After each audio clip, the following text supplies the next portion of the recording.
چنانچہ تمام سرداران قریش یعنی عتبہ و شیبہ، ابو سفیان و عاص بن حشام اور ابو جہل، ولید بن مغیرہ اور عاص بن وائل وغیرہ سب ایک ساتھ مل کر ابو طالب کے پاس آئے اور کہا آپ کا بھتیجا ہمارے معبودوں کی توہین کرتا ہے، اسی لیے یا تو آپ درمیان سے ہٹ جائیں اور اپنے بھتیجے کو ہمارے سپرد کر دیں، یا پھر آپ بھی کھل کر ان کے ساتھ میدان میں نکل پڑیں تاکہ ہم دونوں میں سے ایک کا فیصلہ ہو جائے۔ ابو طالب نے قریش کا تیور دیکھ کے سمجھ لیا کہ آپ بہت ہی خطرناک اور نازک گھڑی سر پر آن پڑی ہے۔ ظاہر ہے کہ اب قریش برداشت نہیں کر سکتے اور میں اکیلا تمام قریش کا مقابلہ نہیں کر سکتا۔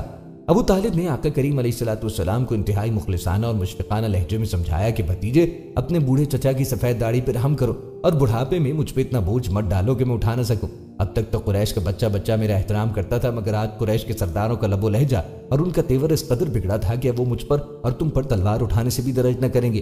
میری رائے ہے کہ تم کچھ دنوں کے لیے دعوت اسلام موقوف کرو۔ اب تک نبی کریم علیہ السلام کی ظاہری معین مددگار جو کچھ بھی تھے وہ صرف اکیلے ابو طالب ہی تھے۔ آقا کریم نے دیکھا کہ اب ان کے قدم بھی اکھڑ رہے ہیں۔ چچا کی گفتگو کو سن کر آقا کریم نے بھرائی ہوئی مگر جذبات سے بھری آواز میں فرمایا کہ چچا جان، خدا کی قسم اگر قریش میرے ایک ہاتھ میں سورج اور دوسرے ہاتھ میں چاند لا کر دے دے تب بھی میں اپنے اس فرض سے باز نہ آؤں گا، یا تو خدا اس کام کو پورا فرما دے گا یا میں خود دین اسلام پہ نثار ہو جاؤں گا۔ حضور نبی کریم علیہ السلام کی یہ جذباتی تقریر سن کر ابو طالب کا دل پسیج گیا اور اس قدر متاثر ہوئے کہ ان کی ہاشمی رگوں کے خون کا قطرہ قطرہ بھتیجے کی محبت میں گرم ہو کر کھولنے لگا۔ انتہائی جوش میں آ کر کہا کہ جان ام جاؤ، میں تمہارے ساتھ ہوں، جب تک زندہ ہوں کوئی تمہارا بال بیکا نہیں کر سکتا۔ ایک مرتبہ پھر قریش ابو طالب کے پاس آئے اور ابو طالب کو نئے انداز سے مخاطب کیا، کہنے لگے اے ابو طالب، یہ عمار بن ولید ہے جو قریش میں اس جیسا نوجوان نہیں، نہایت ہی حسین ہے، اسے آپ لیجئے اور محمد کو حوالے کر دیجئے تاکہ ہم قتل کریں۔ ابو طالب کو اپنی قوم پہ بہت افسوس ہوا کہ ان کے سوچنے کا انداز ہی نرالا ہے۔ ابو طالب نے انکار کرتے ہوئے کہا کیا تم اپنا بیٹا اس لیے سپرد کرنا چاہتے ہو کہ اس کی پرورش کرو اور اپنا بیٹا تمہیں اس لیے دوں کہ تم اسے قتل کرو؟ خدا کی قسم یہ کبھی نہیں ہوگا۔ کیا تم نے اونٹنی کو غیر کے بچے کو دودھ پلاتے دیکھا ہے؟ چنانچہ ابو طالب نے ہر محاذ پر آقا کریم علیہ السلام کا ساتھ دیا۔ آپ صلی اللہ علیہ وآلہ وسلم کی ڈھال بن کر ہمیشہ رہے، اگر یہ کہا جائے تو غلط نہ ہوگا۔ آقا کریم علیہ السلام نے اپنی عمر کے 42 سال اپنے مشفق چچا کی صحبت میں گزارے۔ ایک مرتبہ قبیلہ کنانہ اور قبیلہ قیس کے درمیان جنگ چھڑ گئی۔ اس جنگ میں قبیلہ قیس کی غلطی تھی۔ کنانہ کے افراد ابو طالب کی خدمت میں پہنچے اور عرض کی اے پرندوں کو دینے والے اور حاجیوں کو سیراب کرنے والے کے فرزند، ہم سے چشم پوشی نہ کیجیے، ہم جانتے ہیں کہ فتح و ظفر آپ کے ساتھ۔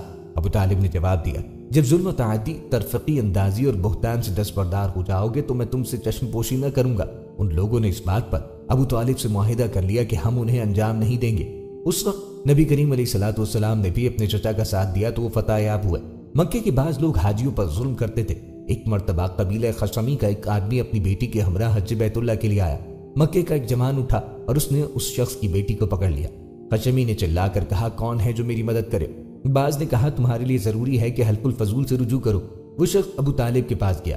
حلف الفضول کے بانی ابو طالب ہی تھے۔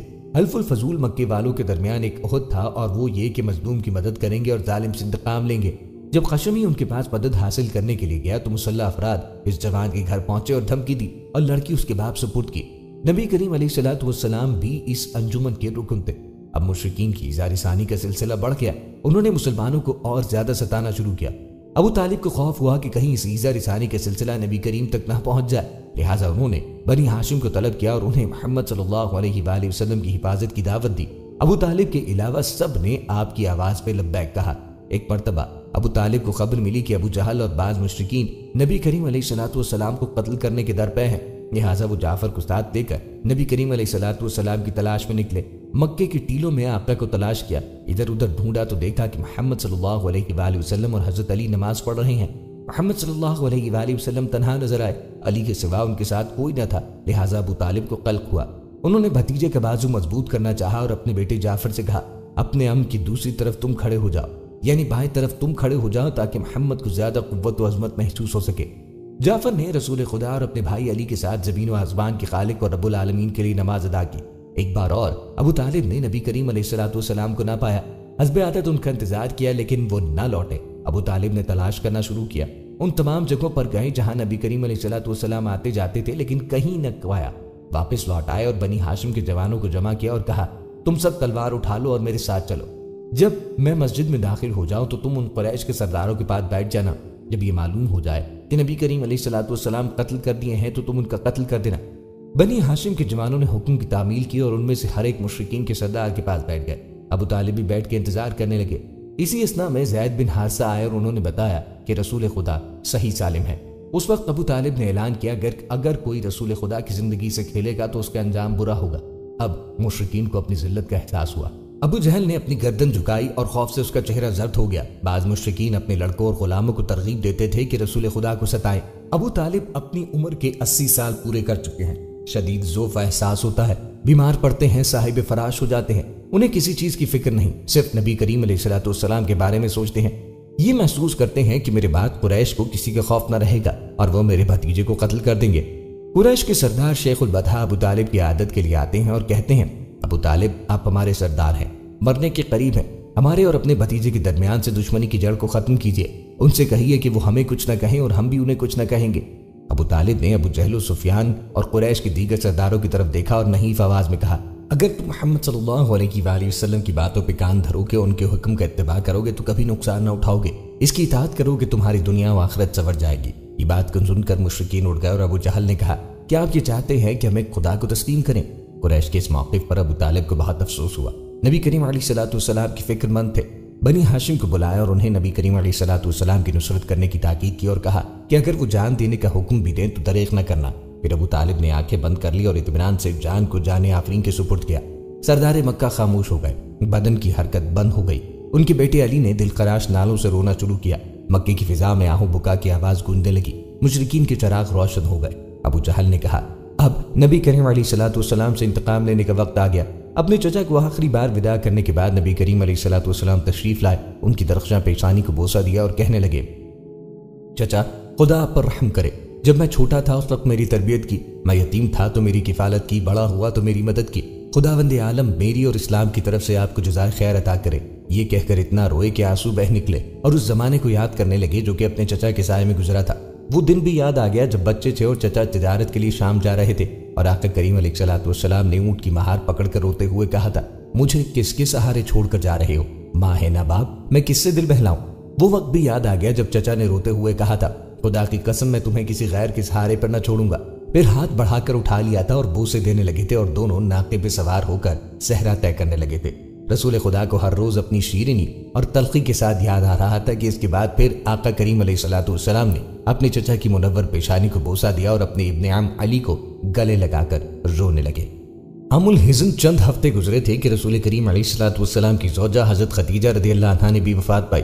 رسول خدا صلی اللہ علیہ وآلہ وسلم نے اس سال کا نام عام الحزن غم کا سال رکھا۔ پھر کیا تھا، قریش نے آقا کریم علیہ الصلوۃ والسلام اور مسلمانوں کو ایذائیں پہنچانا شروع کی۔ ایک دن نبی کریم علیہ الصلوۃ والسلام اپنے گھر آ رہے تھے کہ بیوقوف بےہودوں نے آپ کے سر پر خاک ڈال دی۔ فاطمہ رضی اللہ عنہا باپ کا سر صاف کرتی جاتی اور روتی جاتی۔ آقا کریم نے بیٹی کے سر پہ ہاتھ پھیرتے ہوئے فرمایا، بیٹی رو نہیں، خدا تعالیٰ تمہارے باپ کو محفوظ رکھے گا اور اسے اپنے دین اور پیغام کے دشمنوں پر فتح یاب کرے گا۔ جبرائیل نازل ہوئے اور کہتے ہیں، آسمانی پیغام پہنچایا، مکے سے ہجرت کر جائیے، آپ کے مددگار مر چکے۔ اور جب قریش نے نبی کریم علیہ الصلوۃ والسلام کو قتل کرنے کا منصوبہ بنایا تو اس دفعہ بھی نبی کریم علیہ الصلوۃ والسلام پر جان قربان کرنے کے لیے ابو طالب کے شیر علی ہی بستر پر لیٹنے کے لیے تیار ہوئے۔ علی شیخ البطحہ ابو طالب ہی کے بیٹے ہیں۔ محمد صلی اللہ علیہ وآلہ وسلم یثرب مدینہ کی طرف ہجرت کر گئے تاکہ وہاں سے نور اسلام پھیلائیں اور دنیا کو روشن کریں۔ آج بھی جب مسلمان ہر سال خانہ خدا کی زیارت کے لیے جاتے ہیں تو انہیں شیخ البطحہ کا موقف اور دین خدا اور اس کے پیغام سے ان کا دفاع کرنا یاد آ جاتا ہے۔ ابو طالب شاعر تھے اور ان کے بے شمار اشعار تاریخ میں ملتے ہیں۔ ان کا ایک قصیدہ بہت مشہور ہے جس کا ابن کثیر نے تذکرہ و تعریف کی ہے۔ یہ 100 سے زیادہ اشعار پر مشتمل ہے اور تمام نبی کریم علیہ الصلوۃ والسلام کی مدح و ثنا میں ہے۔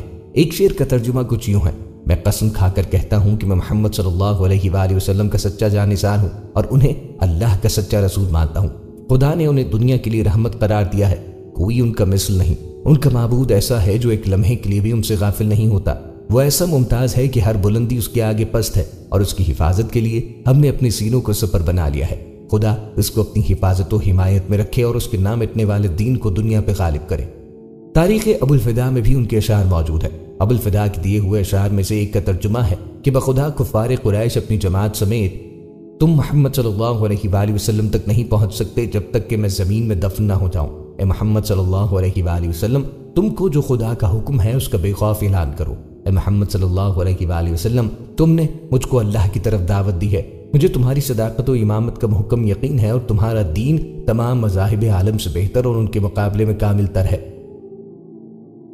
سیرہ ابن ہشام میں بھی ان کے اشعار موجود ہیں۔ سیرہ ابن ہشام میں کچھ شعر ایسے ہیں جس میں حضرت ابو طالب نے ابو لہب کو متنبع کیا ہے کہ اسے عرب کے میلوں اور محفلوں میں برا بلا کہا جائے گا۔ اس کے علاوہ بھی کئی اشعار سیرہ ابن ہشام نے نقل کیے۔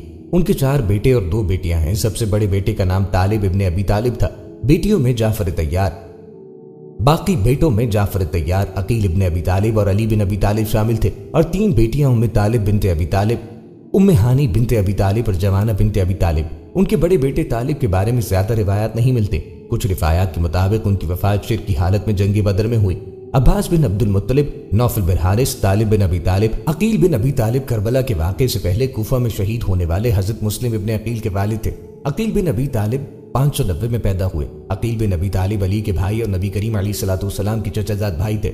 عقیل ابو طالب کے 4 بیٹوں میں سے دوسرے بیٹے ہیں۔ عقیل کی کنیہ ابو عقیل ہے۔ آغاز اسلام کی نمایاں شخصیات میں شمار ہوتے ہیں۔ سن پیدائش 590 ملتا ہے۔ غزوہ موطا میں شرکت فرمائی جس کے بعد نابینا ہو گئے۔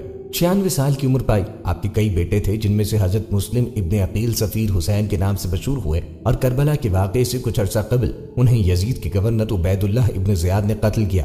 آپ نے 96 سال کی عمر میں وفات پائی۔ جعفر ابن ابی طالب جعفر طیار آپ صحابی رسول تھے، اور ایک حدیث کے مطابق انہیں جنت میں پر ملیں گے کیونکہ ان کے ہاتھ ایک جنگ میں کاٹے گئے تھے، اسی لیے آپ جعفر طیار کے نام سے مشہور ہے۔ علی بن ابی طالب اولین مسلمانوں میں شامل ہیں۔ حضور نبی کریم علیہ الصلوۃ والسلام کے داماد، دینی بھائی اور خلیفہ تھے۔ اہل سنت و اہل حدیث کے مطابق چوتھے خلیفہ اور اہل تشیع کے مطابق پہلے امام تھے۔ تمام غزوات میں حضرت علی نے سب سے زیادہ کفار و مشرکین کو تہ و تیغ کیا، مخالفین کے دلائل کے کافی شافی جوابات دیے ہیں اور ان کو باطل کیا ہے، اور اس بحث کو ایک انحرافی بحث سمجھتے ہیں، اور رسول خدا اور آئمہ کی احادیث کی روشنی میں ابو طالب کے ایمان پر ان کے درمیان کوئی اختلاف نہیں۔ تاہم مخالفین کا جواب دیتے ہوئے انہوں نے ان کے ایمان پر دلائل کافیہ اور براہین قاطعہ قائم کیے ہیں، جن میں سے بعض کی طرف اشارہ کیا گیا ہے۔ ہم نے دیکھا کہ ابو طالب ہی وہ شخصیت ہیں جنہوں نے حبشہ کے بادشاہ کو اسلام کی دعوت دی، وہی جنہوں نے اپنے بیٹے کو دعوت دی اور حکم دیا کہ نماز میں اپنے چچا زاد بھائی سے جا ملیں، وہی جنہوں نے اپنی زوجہ مکرمہ فاطمہ بنت اسد اور اپنی اولاد کو اسلام کی دعوت دی ہے، اور اپنے بھائی حمزہ کو دین اسلام میں ثابت قدمی کی تلقین کی، اور ان کے اسلام لانے پر سرور و شادمانی کا اظہار کیا، اور اپنے بیٹے امیر المومنین کی حوصلہ افزائی کی۔ انہوں نے اپنے بیٹے علی کو رسول خدا کے ساتھ نماز ادا کرتے دیکھا تو انہیں منع نہیں کیا، بلکہ بیٹے جعفر سے کہا کہ جا کر بائیں جانب سے ان کی جماعت میں شامل ہو جائیں اور نماز ادا کریں۔